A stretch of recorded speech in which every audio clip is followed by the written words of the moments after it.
আমরা তো ভুলেই যাই, কারণ এটাকে তো একটা ব্যবসা বানায় নিয়েছি যে একটা ক্যামেরা কিনবো কম টাকায়, সেইটাকে হাসতে হাসতে করে দিয়ে আসবে। কম প্রেজেন্ট করতেছে, নিজেকে একটা কামলা হিসাবে বেশি প্রেজেন্ট করতেছে। আপনি আপনার ভ্যালু কেন কমাইতেছেন? কম টাকায় কাজ করি, ইন্ডাস্ট্রিটাকে আর নষ্ট করেন। তো ক্লায়েন্টরা কোথা থেকে ফটোগ্রাফার পাবে? একটা বিয়েতে ভেনুর জন্য 5 লাখ, ডেকোরেশনসের জন্য 10 লাখ, ড্রেসের জন্য 2-3 লাখ, মেকওভারের জন্য 50,000, এন্ড লাস্টলি ফটোগ্রাফির জন্য কত বাজে? 10-20 হাজার। আর একটু কমে হয় না? এর থেকেও মজার বিষয় হচ্ছে যে এই বাজেটে তারা অহরহ ফটোগ্রাফার পেয়েও যাবে, অহরহ ফটোগ্রাফার যে তাদের ইভেন্ট কভার করার জন্য লাইনও ধরবে। এদের জন্য অ্যাকচুয়ালি ওয়েডিং ইন্ডাস্ট্রিটা আজকে এই পরিমাণ খারাপ অবস্থা। ওয়েট, পুরো ভিডিওটা না দেখে কমেন্ট করতে যাবেন না উল্টাপাল্টা। আগে পুরো ভিডিওটা দেখেন, তারপরেই আপনার মতামত জানান। আচ্ছা, একটা বিয়েতে আপনি যে ডেকোরেশন করবেন সেই ডেকোরেশন রাতেই খুলে নিয়ে যাবেন, এই মেকওভার করবেন সেটা রাতে যে ধুয়ে ফেলবেন, কেটারিং ইনভেস্ট করবেন তারা খেয়ে দিয়ে রাতেই ভুলে যাবে। ইভেন আপনি যে বিয়ের ড্রেসটা পরবেন এত দামি, সেটা আমার মনে হয় না আর সেকেন্ড টাইম ইউজও করবে। আপনার এই ফটোগ্রাফিটাই আপনার সারা জীবন থেকে যাবে স্মৃতি হিসাবে, আপনার এক জেনারেশন থেকে আরেক জেনারেশন পর্যন্ত দেখবেন। এই জায়গাটাতেই আপনার বাজেট সবচেয়ে কম। কেন? এখন আমি অ্যাকচুয়ালি জানি না আসলে কারা বা কেমনে কিভাবে এই 1 লাখ টাকার প্যাকেজ বা 50,000 টাকার প্যাকেজে যে খরচগুলা হয়, ওই খরচগুলা কেমনে তারা 10,000 টাকায় 20,000 টাকায় করে দেয়। I have no idea. And তাদের কথা, কম টাকায় কাজ করতেছি, কি সমস্যা? রেগুলার কাজ করতে তো পারতেছি। ভাই, আপনি রেগুলার কাজ ঠিকই করতে পারতেছেন, কিন্তু রেগুলার কাজ করে আপনি কখনো ওই লেভেলটায় পৌঁছাইতে পারবেন না যেটা ভাবতেছেন আপনি রেগুলার কাজ করে পৌঁছা যাবে। না পাবেন সম্মান, না পাবেন ফেম, দুইটার একটাও পাবেন। এন্ড ট্রাস্ট মি, আপনি ক্লায়েন্টের চোখে যে পরিমাণ ছোট এন্ড নিচু হচ্ছেন, নিজেকে একটা ফটোগ্রাফার হিসাবে কম প্রেজেন্ট করতেছেন, নিজেকে একটা কামলা হিসাবে বেশি প্রেজেন্ট করতেছেন। এটা আমি মনে করি। একটা কথা কি, কোয়ালিটিতে ফোকাস দেন, কোয়ান্টিটিতে না। আপনি একটা কোয়ালিটি ইভেন্ট কভার করে যখন আসবেন, আপনি একটা ভালো বাজেটে কভার করে আসবেন, তখন যে রেসপেক্টটা পাবেন, কখনোই আপনি কম টাকায় যে কাজটা করে আসবেন সেখানে তো রেসপেক্ট পাবেনই না, উল্টা আরো আপনার জন্য ওয়েডিং ইন্ডাস্ট্রিতে যারা যারা আছে সবাইকে কোনো না কোনো ভাবে এই জিনিসটা ফেস করতে হচ্ছে। সো কম টাকায় কাজ করে কি সমস্যা, কি ক্ষতিটা করতেছেন এটা বুঝবেন, একদিন ঠিকই বুঝবেন।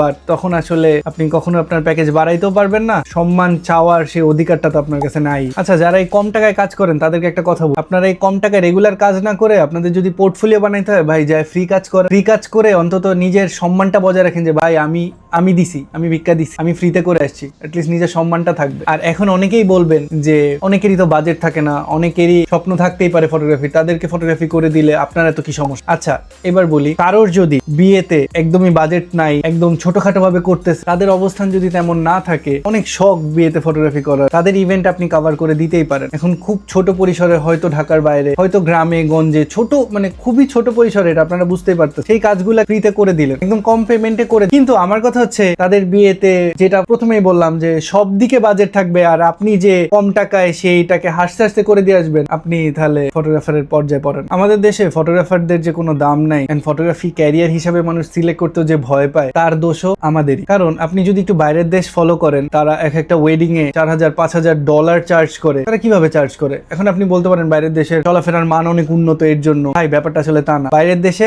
আর্টিস্টদের কদর আছে, এন্ড ফটোগ্রাফি একটা আর্ট, এটা আমরা তো ভুলেই যাই, কারণ এটাকে তো একটা ব্যবসা বানায় নিয়েছি যে একটা ক্যামেরা কিনবো, কিছু বুঝি না জানি না, অটোমোট দিয়ে হোক, একটা লাইট দিয়ে হোক, কোনো মতো ছবি তুলে দিলেই হয়ে গেল। ব্যাপারটা তো আসলে তা না। বাইরের দেশে যেমন ফটোগ্রাফি একটা আর্টের কদর আছে, এন্ড বাইরের দেশে যেটা হয়, একটা আর্টিস্টিক মাইন্ডের চার্জ কখনোই তারা ডাউন করবে না। তাদের মধ্যে কেউ যদি ডাউন না করে, তো ক্লায়েন্টরা কোথা থেকে ফটোগ্রাফার পাবে? তখন তাদের ওই চার্জেই হায়ার করতে হয়। তো আমাদের এখান থেকে শিখার অনেক কিছুই আছে। আচ্ছা ভাই, কোনো কিছুর কি দাম কমছে আজ পর্যন্ত? কোন একটা জিনিসের কি দাম কমছে? আপনি আজ থেকে 10 বছর আগে যে ডিএসএলআরটা চালাইতেন, সেই ডিএসএলআরটা সেট আপ করতে মাত্র 1-2 লাখ টাকা লাগতো হয়। এখন আপনি একটা ওয়েডিং সেট আপ করতে গেলে আপনার 3-4 লাখ টাকা লাগে মিনিমাম। তো সেইখানে আপনার প্যাকেজ রেট কিভাবে কম, সেটা আমাকে বলে। আপনার প্যাকেজ রেট কিভাবে কমে যে আপনার গিয়ারের দাম বাড়তেছে, বরং সেই গিয়ার দিয়ে যে আউটপুট আসবে সেটার দাম কমে যাবে? মানে how is it possible? And আপনি একটু লক্ষ্য করলেই দেখতে পাবেন, আপনার এই ওয়েডিং এ যে আদার বিজনেসম্যান গুলো আছে, সেটা ডেকোরেটর হইতে পারে, সেটা ভেনিউ হইতে পারে, সেটা মেকওভার আর্টিস্টরা হইতে পারে, তাদের দিকে একটু লক্ষ্য কর, তারা কি করতেছে। আজকে থেকে 10 বছর আগে 10-20 লাখ টাকার বা 50 লাখ টাকার 1 কোটি টাকার ডেকোরেশন করছে আমার মনে হয়।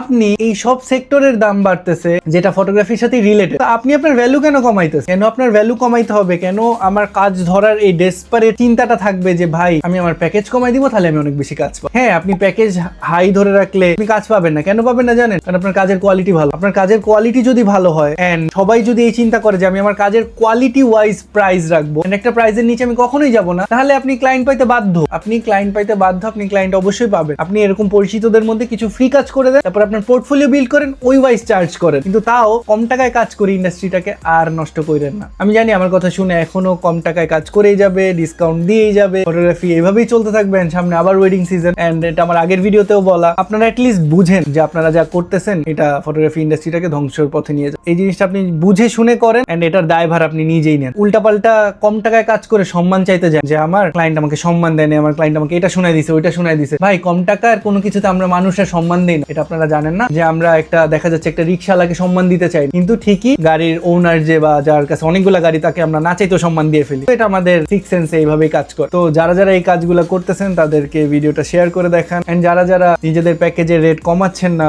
হয়তো কাজ পাচ্ছেন না, তাদের জন্য আমার হিউজ রেসপেক্ট। তো সবাই ভালো থাকবেন, সুস্থ থাকবেন, লাইক, শেয়ার এন্ড সাবস্ক্রাইব।